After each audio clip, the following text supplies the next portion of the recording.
আসসালামু আলাইকুম। সবাই কেমন আছেন? আশা করছি আল্লাহর রহমতে সবাই খুব ভালো আছেন। আপনারা দেখতে পারছেন আমার হাতে কিছু শলা, এগুলো নারকেল পাতা থেকে তোলা হয়েছে। আর এই নারকেল পাতার শলাগুলো দিয়ে আজ আমি একটা ঝাড়ু বানাবো। আর তার জন্য আমার এরকম একটা প্লাস্টিকের বোতল লাগবে, আর লাগবে এই নারকেল পাতার শলাগুলো। তো এখন আমি বোতলের নিচের অংশে যে উঁচু জায়গাগুলো আছে সেগুলো ছোট ছোট করে কেটে নেব। আর এই ঝাড়ুটা বাঁধার জন্য শুধু আমার এই বোতলটাই লাগবে, তাছাড়া দড়ি সুতলি যা কিছুই বলেন কিছুই লাগবে না। শুধু এই বোতলটা দিয়ে আমি সুন্দর একটা ঝাড়ু আপনাদেরকে বানিয়ে দেখাবো। তো আমার বোতলের নিচের অংশগুলো সুন্দর করে ছোট ছোট করে কেটে নেওয়া শেষ। এখন আমি এর ভিতরে শলাগুলো দেব।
তো কেটে নেওয়া সবগুলো অংশে সুন্দরভাবে শলাগুলো দিয়ে দেওয়ার পর আবারও আমি একটা দুটো করে চেপে চেপে শলাগুলো দিয়ে দেব।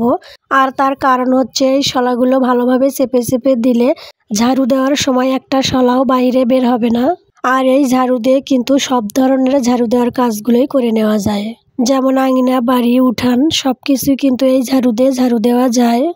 আবার নারকেল পাতার শলা দিয়ে এই ঝাড়ু বানানোর জন্য বিছানাও ঝাড়ু দিয়ে নেওয়া যায়। আর হ্যাঁ, সব ধরনের শলা দিয়েই কিন্তু এভাবে বোতলে দিয়ে ঝাড়ু বানানো যায়, যেমন বাঁশের শলা।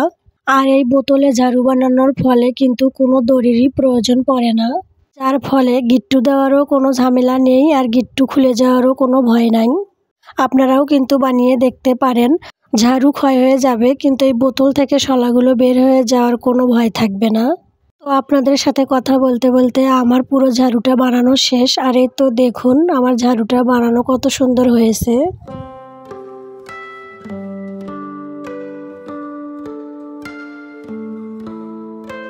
তবে এখানে আমি আপনাদেরকে আরেকটা জিনিস দেখিয়ে দিচ্ছি, সেটা হলো এই বোতলটা মোটা হওয়ার জন্য হাতের মধ্যে নিতে একটুখানি কষ্ট হচ্ছে।